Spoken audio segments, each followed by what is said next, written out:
So it's the third Dydd Miwsig Cymru, and it's a day to celebrate Welsh language music in all shapes and forms. It's happening on Friday, the 9th of February this year, 2018. And whatever kind of music you're into, it's about helping you discover music that we think you'll love.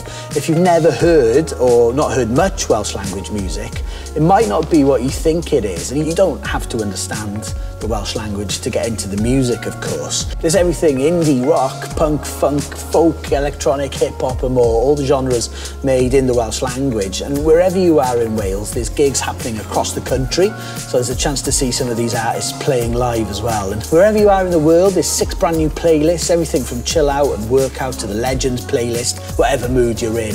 So you can play it on Spotify and other streaming services. So we'd love you to get involved if you're a music fan. You can check out the music and the playlists.